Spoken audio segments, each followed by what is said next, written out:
할렐루야. 하나님의 크신 은혜가 오늘 예배를 드리는 우리 모든 사랑하는 성도님들 가운데 충만히 임하시기를 주님의 이름으로 축원합니다. 오늘 요한복음 4장 15절로 24절 말씀을 중심으로 예수님을 만난 사마리아 여인 세 번째 말씀을 나눌 때에 큰 은혜가 넘칠 줄 믿습니다. 교회에 다니는 성도님들 중에서 시편 23편 1절을 모르시는 분들은 아마 없으실 겁니다. 여호와는 나의 목자시니 내게 부족함이 없으리로다. 특히 우리는 이 구절을 읽거나 암송할 때마다 내게 부족함이 없다라는 그 표현에 큰 매력을 느낍니다.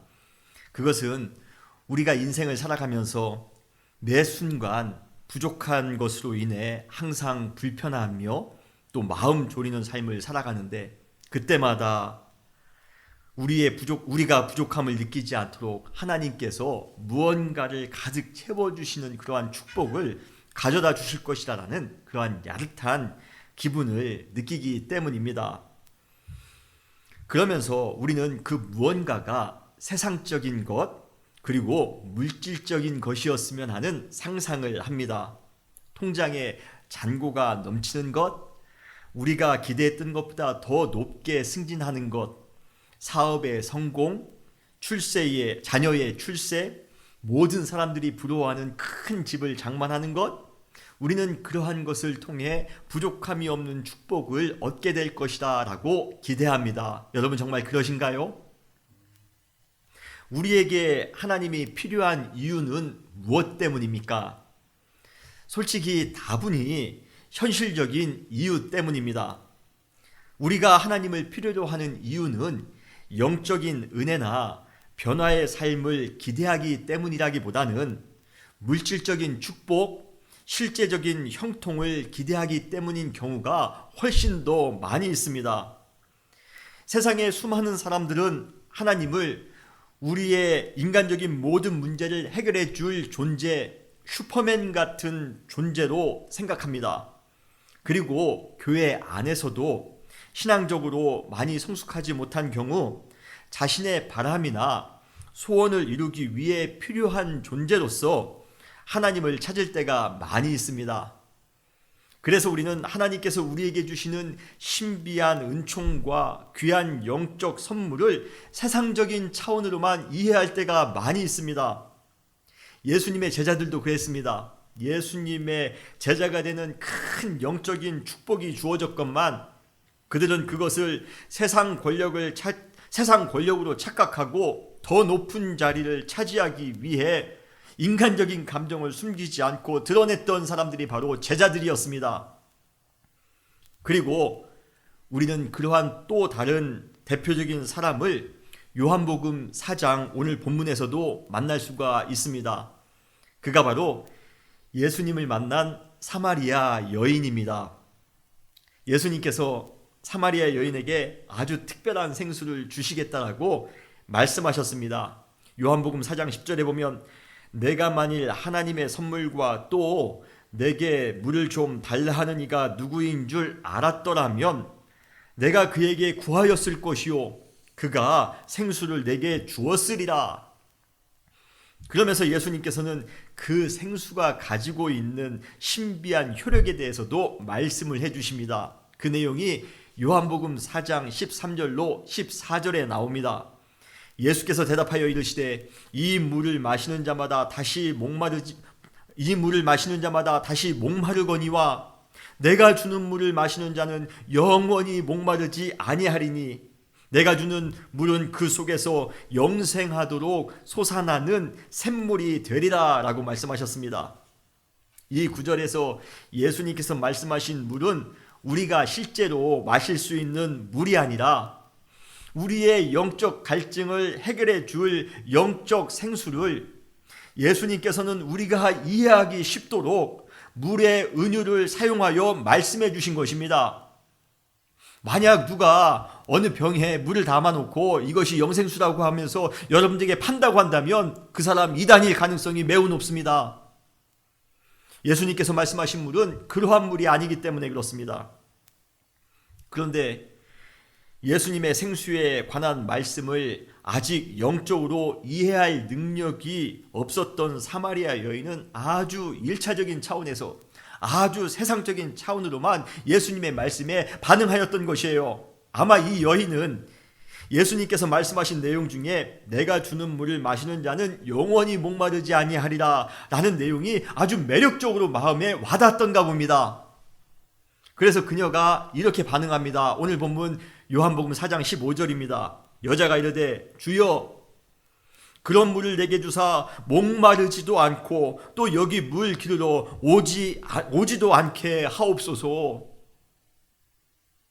사실 이 여인은 매일 다른 사람들의 눈을 피해 그 더운 정오에 우물가에 나오는 것이 죽을 만큼 싫었습니다. 그런데 예수님께서 영원히 목마르지 않는 물을 주시겠다고 하니 얼마나 그녀의 마음이 솔깃했겠습니까? 만일 그 물을 마신다면 이제 다시 물을 기르러 이 더운 정오에 나오는 수고를 할 필요도 없고, 그렇게 되면 이제부터는 그녀가 원하는 편안하고 자유로운 삶을 살게 될 것이라 그녀는 기대했던 것입니다. 이러한 식으로 이 여인은 예수님께서 주시겠다라는 영원한 생수에 대한 은총을 오직 자신의 세상적인 입장에서만 이해했던 것이에요. 여러분도 그렇지 않습니까? 주님이 우리에게 주시는 생수, 여러분들은 그것을 어떻게 이해하고 계십니까? 예수님께서 오늘 현실을 살아가면서 영적으로 아주 빈곤한 삶을 살아가고 있는 우리에게도 찾아오셨습니다. 그분은 우리가 영적으로 온전히 회복됨으로써 내적인 기쁨과 감사가 넘치는 삶을 살아가기를, 그리고 은혜와 생명력이 넘치는 그러한 삶을 살아가기를 진정으로 원하셨습니다. 그래서 우리에게도 영원히 목마르지 않는, 그리고 영생하도록 솟아나는 그러한 샘물을 주시겠다라고 말씀하셨습니다. 그런데 놀라운 사실은 그 샘물을 그냥 편하게 우리에게 주신 것이 아니라 그 샘물을 우리에게 주시기 위해 예수님께서는 우리의 상상을 뛰어넘는 엄청난 대가를 지불하셨던 것이에요. 그분은 하늘의 모든 영광을 포기하시고 이 땅 가운데 사람의 모양으로 찾아오셨습니다. 그리고 우리를 사랑으로, 그리고 겸손히 종처럼 섬겨주셨습니다. 우리를 죄로부터 구원하시기 위해 십자가의 죽음까지도 감당하셨습니다. 그렇게 엄청난 희생을 지불하면서 만들어진 영원한 생수, 그 생수를 우리에게 주실 때 여러분 어떻게 우리가 그 생수를 받으셨습니까? 우리가 노력을 많이 해서 받았습니까? 우리가 무언가 잘난 일을 했기 때문에 우리가 그러한 생수를 받을 수 있었습니까? 아니에요. 받을 자격이 없는데도 불구하고, 그런데도 불구하고 우리에게 주님께서 그 생수를 주실 때는 거저 값없이 주셨습니다.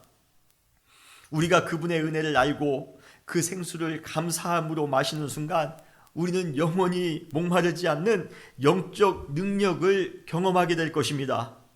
이것이 우리 통장에 잔고가 넘치는 것보다도, 우리가 세상적으로 성공하고 건강하고 출세하는 것보다도 훨씬 더 큰 축복인 줄 믿으시기를 주님의 이름으로 축원합니다.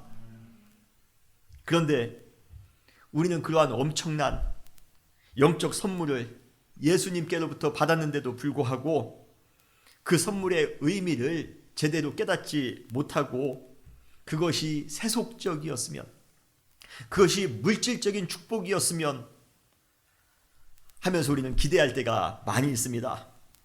주님이 주시는 생수를 마시면 사업이 잘 될 것이라 기대합니다. 주님이 주시는 생수를 마시면 자녀가 잘 될 것이라 기대합니다. 주님이 주시는 생수를 마시면 권력을 얻게 될 것이라 기대합니다.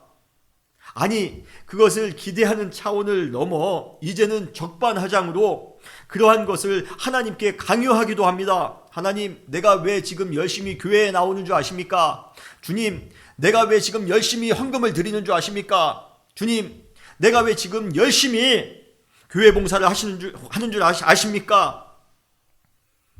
우리의 현실적인 문제를 해결할 수 있는, 또는 세상적으로 잘 나가는 것처럼 보일 수 있는 특별한 생수를 나에게 주시기 바랍니다. 여러분, 정말 그것이 우리가 하나님을 필요로 하는 이유입니까? 주님이 주시는 생수를 우리는 지금 그렇게 오해하고 있지는 않습니까?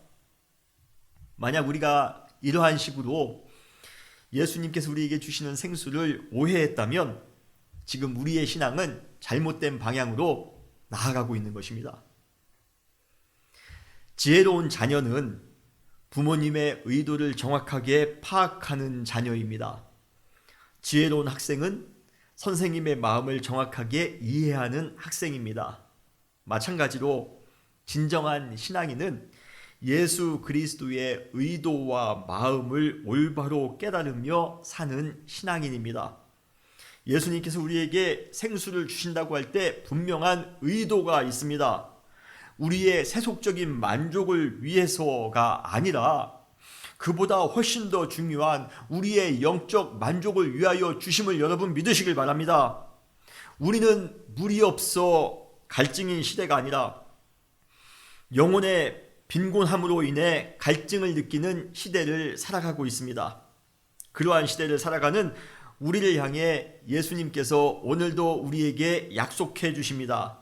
내가 너에게 영원히 목마르지 않는 그리고 영생하도록 솟아나는 샘물을 주리라. 그때 우리는 이렇게 고백하셔야 됩니다. 주님, 우리가 세상을 살아가면서 부족한 것도 많습니다. 바라는 것도 많이 있습니다. 그래도 우리에게 가장 필요한 것은 바로 영적인 갈증을 해결해 주실 수 있는 주님의 생수가 가장 필요합니다. 주님, 우리에게 그러한 생수를 주심을 감사합니다. 주님께 고백하며 나아가시는 우리 모든 사랑하는 성도님들 되시기를 주님의 이름으로 축원합니다. 그때 비로소 우리는 영적으로 회복할 수 있게 될 것이에요. 그러나 오늘 본문에 나오는 이 사마리아 여인은 예수님의 의도를 전혀 파악하지 못하고 있었습니다. 오직 이 여인의 관심은 자신의 세상적인 문제만 해결되기를 바라는 것이었어요. 한마디로 예수님이 주실 생수가 그녀에게 어떤 의미와 어떤 영향을 줄지에 대해 아직까지도 무지했던 것입니다. 그러한 여인을 향해 예수님께서는 지금까지와의 대화의 내용과는 전혀 상관없는 아주 뜬금없는 요구를 하십니다. 오늘 본문 요한복음 4장 16절입니다. 이르시되 가서 내 남편을 불러오라. 참 뜬금맞죠?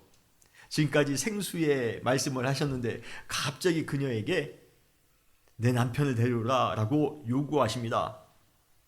생수에 관한 말씀을 하시던 예수님께서 왜 이 사마리아 여인에게 갑자기 남편을 불러오라고 요구하신 걸까요? 이 여인은 예수님의 이 요구에 대해 이렇게 반응합니다. 요한복음 4장 17절입니다. 여자가 대답하여 이르되 나는 남편이 없나이다. 그 응답을 듣자마자 예수님께서는 기다렸다는 듯이 그녀의 문제에 한 발짝 더 깊이 다가서십니다. 요한복음 4장 17절로 18절에 보면 예수께서 이르시되 내가 남편이 없다 하는 말이 옳도다. 너에게 남편 5이 있었고 지금 있는 자도 내 남편이 아니니 내 말이 참되도다. 우리는 이 구절을 통해 그녀가 가지고 있었던 문제가 무엇인지, 그녀의 치부가 무엇인지를 드디어 알게 됩니다. 그녀는 아주 부정한 여인이었습니다. 그녀는 아주 깨끗하지 못한 여인이었습니다. 사랑하는 성도 여러분, 사람에게는 누구나 숨기고 싶은 아킬레스건 같은 인생의 추한 약점이 있습니다. 우리 인간은 2가지 욕망이 있다고 합니다. 자신의 좋은 모습을 많은 사람들이 알아줬으면 하는 욕망과 또한 반면에 자신의 추한 약점을 많은 사람들이 몰라줬으면 하는 욕망이 있답니다. 그래서 우리는 우리 자신을 알리기 위해서도 많은 에너지를 사용하며 살아가지만 또한 그 이상의 많은 에너지를 우리의 추한 약점을 가리는데 사용하면서 살아갑니다. 그런데 여기서 우리가 꼭 알아야 될 것이 있습니다. 우리의 추한 모습을 아무리 가리려 한다 해서 절대로 가려질 수 있는 것이 아니라는 것입니다. 우리의 부족한 모습들, 우리의 약점들을 가리려고 노력하지만 가려지지 않는다는 것이에요. 다시 말씀드려, 우리의 추한 모습을 가리려 한다 해서 그 문제가 해결되는 것은 아니라는 것입니다. 더 비참한 사실이 무엇인 줄 아십니까?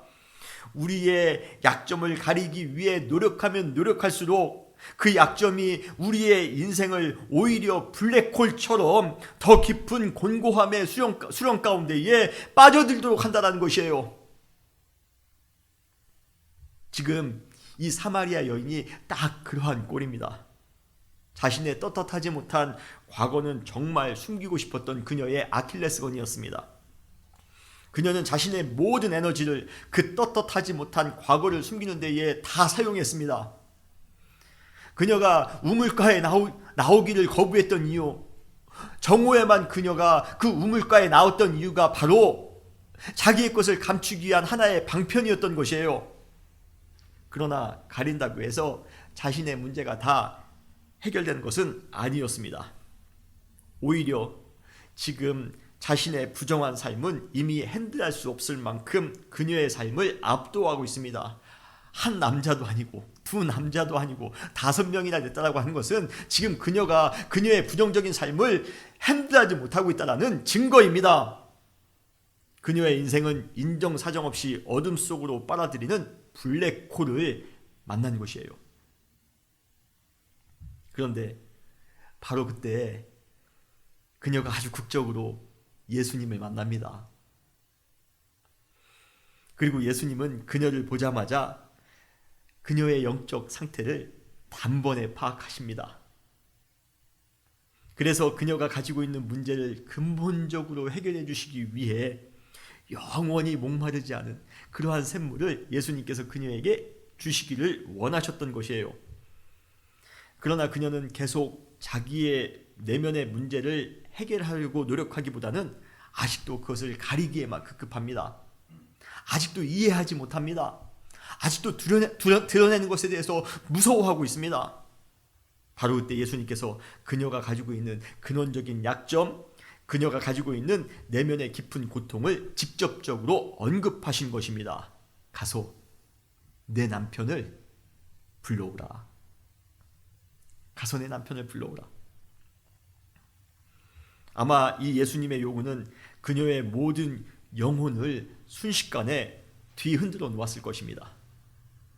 그러면서 그녀는 자신의 영적 상태를 적나라하게 깨닫게 됩니다.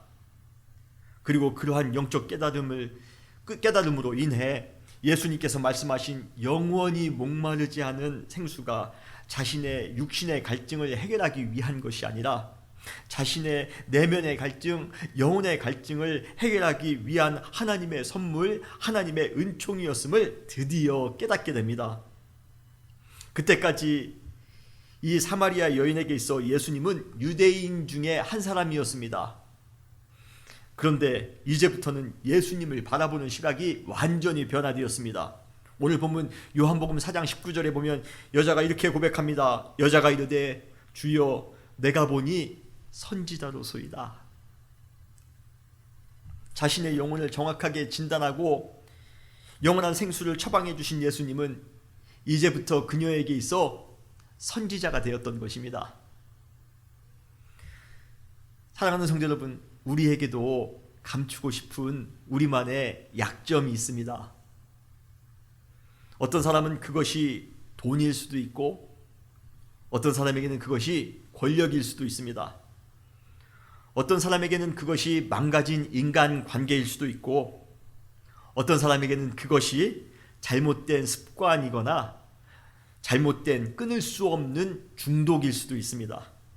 그런데 어느 순간 우리의 가장 취약한 그 부분, 우리가 그토록 감추고 싶었던 그 부분을 주님께서 드러내는 그러한 때가 있습니다.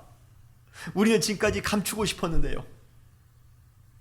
우리는 지금까지 그것을 노출하지 않기 위해 어마어마한 에너지를 투자하며 살았는데요. 그런데 어느 순간 주님께서 그것을 노출하는 때가 있더라는 것이에요. 처음에는 인간적으로 좀 당황스러울 수도 있습니다.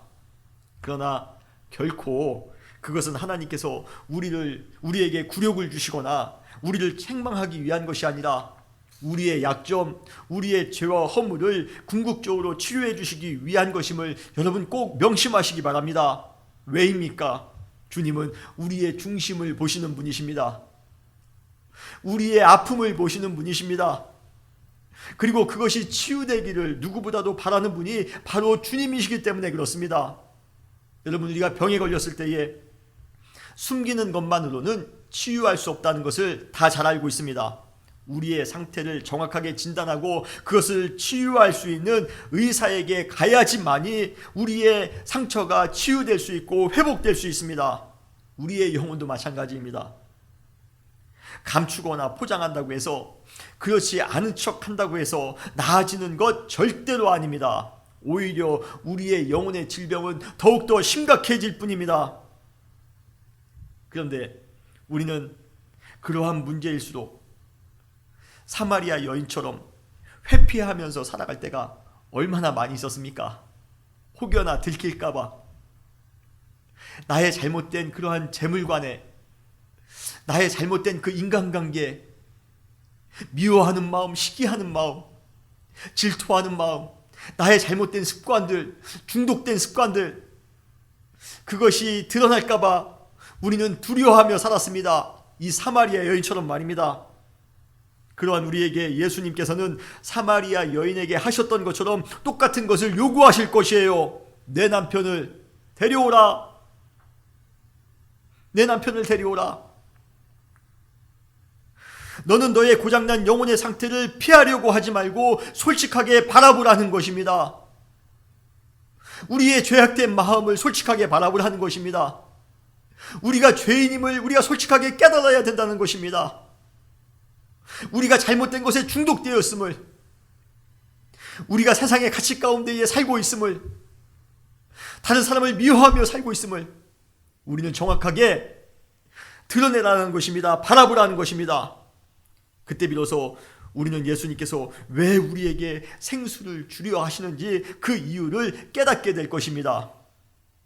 사마리아 여인처럼 자신의 망가진 영혼의 상태가 하나님 앞에서 온전히 드러남으로써 오히려 회복의 은혜를 받을 수 있었던 대표적인 사람을 또 알 수가 있습니다. 그는 구약에 나오는 사람입니다. 누구입니까? 바로 다윗입니다. 다윗도 밧세바와 부적절한 관계를 행한 이후 그는 자신의 치명적인 죄악을 숨기는 것에만 급급했습니다. 그러나 그가 자신의 죄악을 숨길 때마다 더욱더 옥죄어오는 죄의 통증으로 인해 그의 영혼은 점점 더 메말라갔습니다.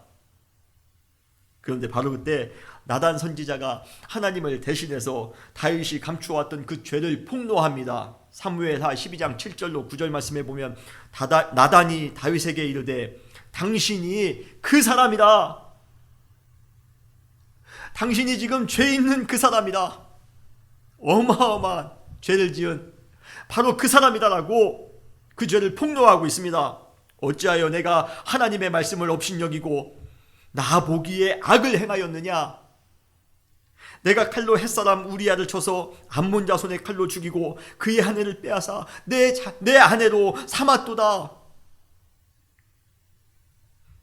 다윗은 자기가 숨겨왔던 죄가 드러나자 비로소 자신의 영혼의 상태를 깨닫게 됩니다. 자신은 한 민족의 왕이기 이전에 하나님 앞에서 죄인이었다는 사실을 깨닫게 되었던 것입니다. 그래서 그는 겸손하게 나단 앞에서 이렇게 고백합니다. 사무엘하 12장 13절에 다윗이 나단에게 이르되 내가 여호와께 죄를 범하였도다. 나는 죄인입니다. 왕이기 이전에, 이 세상에서 잘 나가는 사람이기 이전에, 돈이 많은 사람이기 전에, 권력이 많은 사람이기 이전에 나는 죄인입니다. 그러면서 다윗은 자신의 영적 갈증을 해결해 주실 수 있는 하나님의 은총만 기대했던 것입니다. 사랑하는 성도 여러분, 하나님 앞에서 내 영혼의 문제, 나의 죄성, 나의 약점, 나의 잘못된 습관과 중독들, 이러한 것들이 드러나는 것 절대로 굴욕적이거나 절대로 절망적인 것이 아닙니다. 바로 그 순간부터 하나님의 은총이 시작됨을 여러분 믿으시길 바랍니다. 하나님은 결단코 우리의 상하고 통회하는 마음을 멸시하시는 분이 아니십니다. 그분의 관심은 우리의 영혼이 정한 마음으로, 정직한 영으로 새롭게 되기를 원하시는 분이십니다. 그래서 영혼의 고통과 갈증 가운데 살아가고 있는 것이 아니라 충만한 구원의 감격을 누리며 살아갈 수 있도록, 기뻐하며 살아갈 수 있도록 주님께서는 오늘도 우리에게 생수를 허락해 주실 것입니다. 우리에게 우리의 잘못된 인간적인 모습들을 드러내실 것입니다. 그때 우리는 겸손하게, 주님, 우리는 부족한 사람들입니다. 우리는 죄인입니다. 주님의 생수가 그래서 필요합니다. 우리의 영혼을 회복시켜 주소서. 주님께 겸손하게 나오시는 우리 사랑하는 모든 성도님들이 되시기를 주님의 이름으로 축원합니다. 그런데 사마리아 여인이 자신의 영적인 문제를 예수님 앞에서 깨닫자마자 그녀의 관심사항이 180도 완전히 변화되었습니다. 완전히 바뀌었습니다. 지금까지 그녀의 관심은 어떻게 하면 자신의 약점을 감추며 살아갈 것인가? 어떻게 하면 성공한 인생을 살아갈 것인가? 어떻게 하면 내가 저 사람보다도 더 높은 사람이 될 것인가? 내가 어떻게 하면 저 사람들에게 당하지 않고 당당하게 살아갈 수 있을 것인가? 그것이 지금까지 그녀의 관심이었습니다. 우리의 관심이었습니다. 그런데 예수님을 만난 이후 그녀의 영혼의 상태를 깨달은 직후에 그녀의 관심은 완전히 바뀝니다. 그녀의 관심사항이 무엇이 됩니까? 바로 예배가 그녀의 관심사항이 되었습니다. 여러분, 놀라운 변화가 아닐 수 없습니다. 예수님과 만나는 은총을 경험한 사람, 예수님으로부터 영원히 목마르지 않는 생수를 공급받은 사람은 그때부터 그의 관심은 완전히 변화됩니다. 바로 예배에 대한 관심을 갖게 되는 것이에요. 은혜가 넘치는 사람, 올바른 신앙생활을 한 사람을 보면 그들의 관심은 다 예배에 맞춰져 있습니다. 예배의 중심의 삶을 살아갑니다.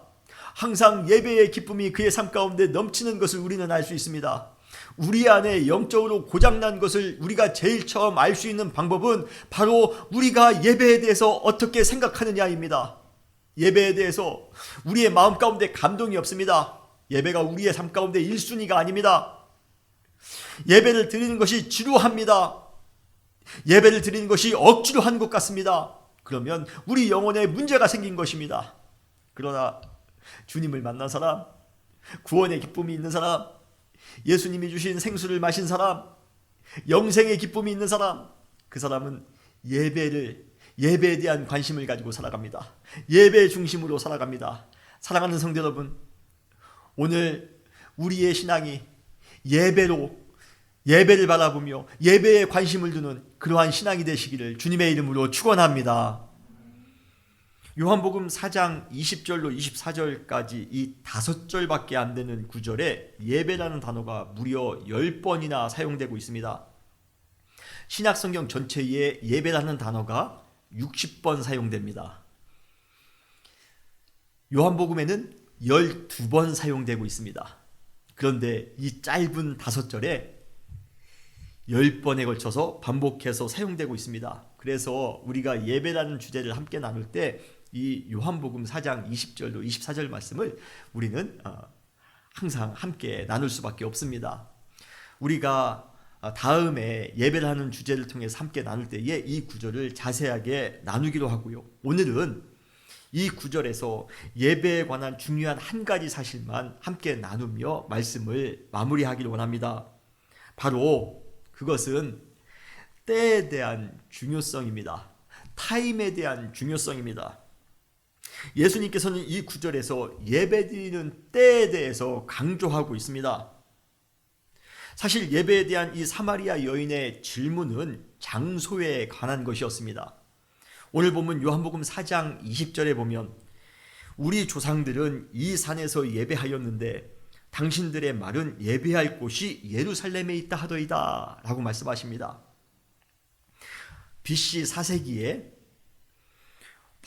바벨론의 포로에서 다시 예루살렘으로 되돌아온 귀환한 유대인들이 수룹바벨을 중심으로 바벨론에 의해서 완전히 무너진 그 성전을 재건하고자 했습니다.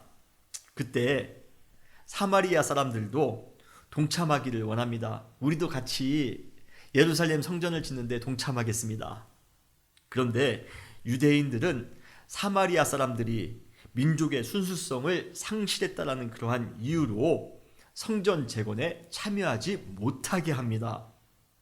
그래서 그때부터 사마리아 사람들은 예루살렘 성전이 아니라 그리심 산에 독자적으로 성전을 세워 그곳에서 예배를 드렸습니다.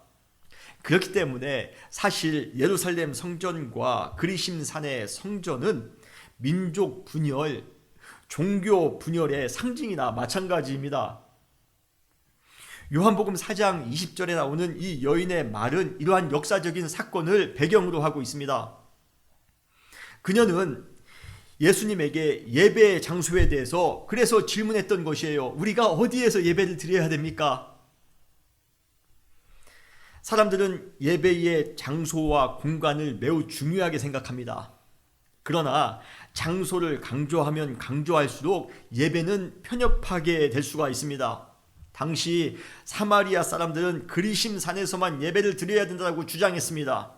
그러나 그러한 주장은 유대인들을 향한 강한 적대감과 증오만 더 느끼게 할 뿐이었습니다. 반대로 유대인들은 예배를 예루살렘 성전에서만 드려야 된다고 주장했습니다. 그러나 그러한 주장은 그들의 편협한 민족주의만 드러낼 뿐입니다. 우리 기독교가 세상을 구원해야 되는 종교일진데, 그리고 우리 기독교가 모든 사람을 사랑해야 될 그러한 종교일진데, 우리의 예배는 특정한 장소에 구애를 받아서는 안 됩니다. 우리의 예배의 장소가 백인들을 위한 그러한 곳이 될 때, 우리의 예배가 흑인들만을 위한 곳이 될 때, 우리의 예배가 중산층들을 위한 예배의 장소가 될 때, 우리의 예배가 사회적으로 성공한 사람들의 그러한 예배의 장소가 될 때, 우리의 예배는 사랑과 섬김보다는 서로의 입장만 주장하는 갈등의 온상이 되기 쉽습니다. 그래서 예수님께서는 장소에 대한 질문에 답하지 않고 때에 대한 말씀으로 그 질문에 답을 하셨던 것입니다. 예수님께서는 예배에서 장소보다도 시간이 중요하다는 것이에요. 그러면서 요한복음 4장 21절에 아버지께 예배할 때라고 말씀하십니다. 그리고 요한복음 4장 23절에 보면 아버지께 참으로 예배하는 자들은 영과 진리로 예배할 때가 온다라고 말씀하고 계시는 거예요. 그러면서 예배의 때에 있어서 또한 중요한 것은 진정한 예배를 드리는 그 순간은 바로 지금 이 시간이어야 된다는 것을 강조하고 계십니다. 예배에 있어서 시간에 대한 강조는 긴급성입니다. 예수님의 재림, 하나님의 심판의 때가 바로 내일 올지 모른다 할지라도 내일 온다라는 그러한 긴급한 마음을 가지고 오늘 당장 최선을 다해 예배를 드려야 된다는 것입니다. 많은 현대인들이 성공한 다음에, 삶이 잘 풀린 다음에, 자녀를 다 키운 이후에 신앙생활 하겠습니다, 예배를 드리겠습니다, 교회 다니겠습니다 하는 분들을 우리는 자주 만납니다. 그러나 이것은 예배에 대해 잘 모르고 하는 소리입니다. 예배는 우리의 조건과 상관없이 지금 이 순간 당장 드려야 되는 것이 바로 예배입니다. 바로 지금 이 순간, 지금 이때가 예배 드리기에 가장 적절한 때임을 여러분 믿으시길 바랍니다. 그러므로 진정한 성도가 되기를 원할진대 지금 당장 하나님 앞에 나와 영과 진리로 예배 드리시기를 바랍니다.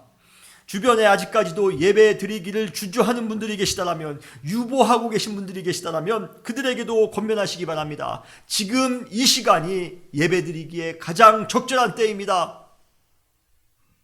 우리가 함께 모여 예배드리지 못하는 때가 올 수도 있습니다. 그러기에 우리가 예배 드릴 수 있는 기회가 있을 때 그때 기쁨으로 예배 드리셔야 됩니다. 사랑하는 성도 여러분, 예수님께서 우리에게 예배 드리는 때에 대해서 강조하십니다. 그리고 지금 이때라.